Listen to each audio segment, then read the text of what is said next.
And we begin with that breaking news out of Idaho and the deadly shooting outside a brand new In-N-Out in Twin Falls. Police there releasing new details about the gunman and those who tried to stop him. It lasted only moments, but the newly surfaced footage from inside the Twin Falls In-N-Out is now becoming one of the most closely examined pieces of evidence in the Chad Williams case.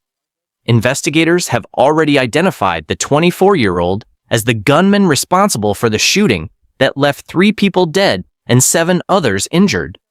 But the video is shifting attention to what happened before the first shots were fired. Did anyone notice warning signs? Was this a completely random act, or did the footage capture details that could help explain Chad Williams' actions in the final minutes leading up to the attack? Today, we'll break down what the newly released video actually shows, compare it with the official police timeline, and separate verified facts from the speculation spreading online. Some of the details are disturbing, and one moment in particular is raising new questions about what unfolded inside the restaurant. Stay with us. Good afternoon, everybody. We're here today to provide an initial update regarding the incident that occurred yesterday, Saturday, August 1st, 2026, in the area of In-N-Out. We will not be taking any questions at this time, but we remain committed to transparency and will provide updates just as soon as we are able. First, I want to acknowledge the victims, their family, and anybody impacted by this tragic event. Our thoughts are with them, and we recognize the fear and concern that this has caused in our community. This remains an active and ongoing investigation. Our priority is to provide the most accurate information available, correct misinformation, direct victims, families, and witnesses and community members to the proper resources. We understand that there are many questions, and we will try to answer as many of those in time as we can. However, because some details cannot be released at this stage, and doing so would compromise our investigation. In review, yesterday at 2:29 p.m., multiple 911 calls were received by the Twin Falls City Communications Center. Dispatchers could hear screaming and reports of gunshots in the background. Officers from our department, along with officers from local, state, and federal law enforcement agencies, all converged to the incident. Fire and medical personnel from the Twin Falls Fire Department and Magic Valley paramedics also responded. First responders faced what was described as one of the most chaotic instances a law enforcement officer can face in their career. Law enforcement began to search for the suspect, as well as assisting medical personnel to the scene safely and providing first aid and transporting those in need to our local hospital. Our department has been in constant contact with the In-N-Out management, and they are actively assisting us in the investigation. At this time, we can confirm that there are multiple victims. Based on the information currently available, there are 3 victims that are deceased. 7 others are injured. 2 of those patients have been treated and released. 3 are in stable condition, and 2 are in critical condition. It's a Saturday afternoon in early August. Sun's out, parking lots full, people just want a burger and a milkshake.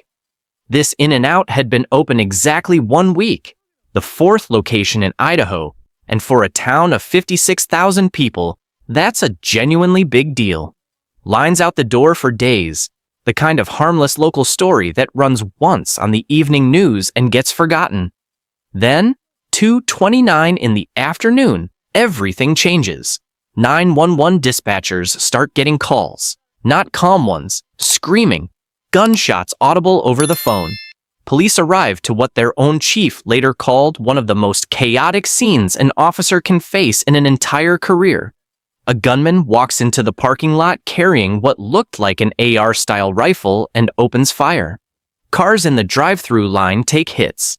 People scatter. Employees behind the counter have no warning at all. By the time it's over, 3 dead, 7 wounded, several critically. The shooter is found nearby, dead from a self-inflicted gunshot wound. In most shootings, everybody runs away. In this one, at least 3 people ran toward it. It was a very chaotic scene. What I can tell you at this time is that we've had a shooting at the In-N-Out location that has resulted in fatalities. We believe that the threat to the community is over. The suspected shooter in this incident is deceased. He was nearby on the scene there, and we are working to try to ascertain his identity and the motivations behind that. We'll be able to figure that out in the next coming days. What's happening? What happened? What's happening? Shoot. Go. Just go. Go. Somebody got shot? There's a shooter at In-N-Out. Oh my gosh. An off-duty Idaho State Police trooper, name still withheld, exchanged fire with the gunman. A civilian named Jordan Salinas, 35, was sitting in the drive-through line when it started. Instead of taking cover, he drew his own weapon and fired back. A witness named Lane Coyne stopped at a nearby light, watched the gunman go from confident to panicked in seconds, visibly rattled that someone was shooting back. Police believe that pushback from the trooper and Salinas is what drove the shooter off the property before he could kill more people. Salinas later put it simply online. The guy didn't like it once bullets started going both directions. Then there's Austin James. He came face to face with the shooter too, but didn't draw his own gun, worried that arriving police would mistake him for the attacker. That choice cost him. He was shot and critically wounded. His wife and a family friend, both ER nurses, treated him right there on the pavement before paramedics could even arrive. 3 people, 3 different calls made in seconds, all of them likely saving lives that day. The people this actually happened to get buried fast in stories like this, so let's not do that. One victim was an In-N-Out employee. In-N-Out's president, Lindsay Snyder, confirmed the loss without naming her. Family later identified her as 23-year-old Ashley Garibay, 7 days into a new job, and she never went home. Another victim, identified by a relative, was 59-year-old Christopher Claunch, a customer in the wrong place at the wrong time. Police held names back at first, waiting on next-of-kin notifications rather than feeding the rumor mill. 5 of the 7 wounded were still hospitalized as of the latest count, 2 in critical condition. I want to thank St. Luke's and their medical staff for their assistance and their extraordinary care during this difficult time. Now, we know there have been multiple comments online about multiple shooters.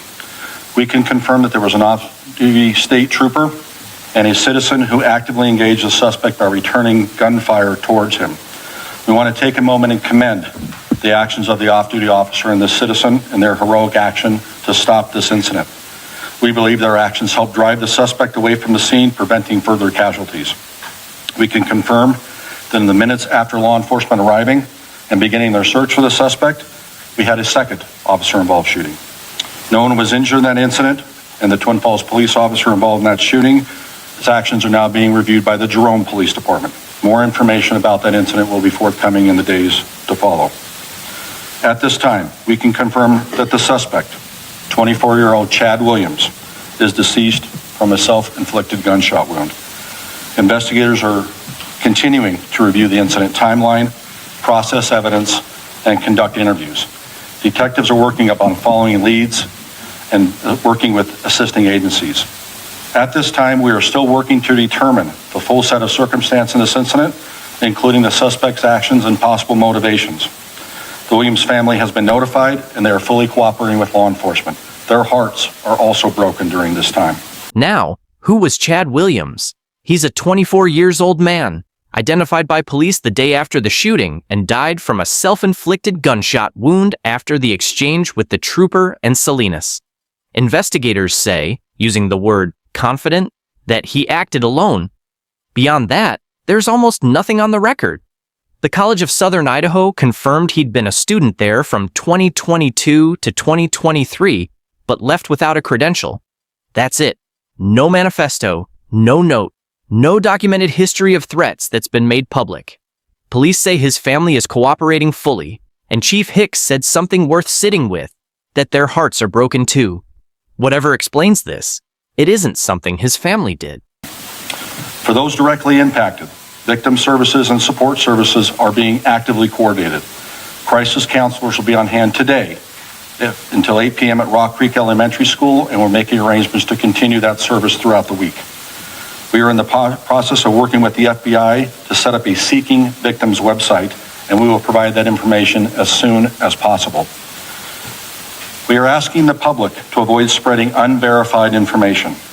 We have seen social media posts identifying the shooter as a gentleman named Amir Manzik. This information is absolutely false. This gentleman has no involvement in this incident whatsoever.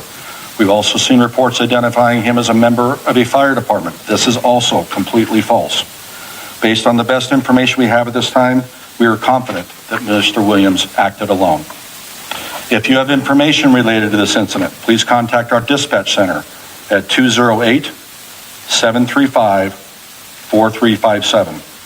If you have any videos, photos, or digital evidence of this incident, we have established a digital media tip line at www.fbi.gov/Twin Falls shooting. Even the smallest detail may be important to our investigation. We want to recognize the quick response of our first responders, dispatchers, medical personnel, and assisting agencies. Their actions were absolutely critical in securing the scene, providing first aid, and supporting the victims and their families. We do want to highlight that we did have another shooting incident in Twin Falls last night. No injuries were reported in that incident. We can also confirm that this incident is not related in any way to the In-N-Out incident. In light of yesterday's events, we want to assure the community that our law enforcement services remain available. Today and over the coming days, if you request law enforcement assistance, you may be seeing an officer, a deputy, or a trooper from one of our partnering agencies. No motive. Not a theory police have confirmed. Not a note. Nothing. The FBI is still asking the public to send in footage and tips, which tells you they're still building the full picture of what happened and why. Anyone claiming to know the real reason right now is guessing, not reporting. While police were still working the actual case, the internet built its own, faster and wrong. Social media users misidentified the wrong person as the shooter before officials could correct it. Worse, because Chad Williams isn't a rare name, a completely unrelated man, an active duty service member, got hit with harassment and accusations simply for sharing a name with the actual shooter. Police had to publicly confirm he had nothing to do with it. That's the part that gets lost. The tragedy is horrific enough on its own, but the rush to name someone, anyone, before the facts catch up, creates its own victims. Investigators are confident Williams acted alone. They still don't know why. 3 families are grieving people who just went out for lunch or showed up for a shift. His family is grieving too, under a spotlight most grieving families never face. The FBI is still gathering evidence, and the honest answer to the question everyone wants, why, is still, we don't know yet. Not every story wraps up clean. Sometimes the responsible thing isn't finding an answer fast. It's waiting for the people whose job it is to actually find one. If you want to stay on top of this story as new facts come in, make sure you're subscribed, because we'll be covering it as it develops.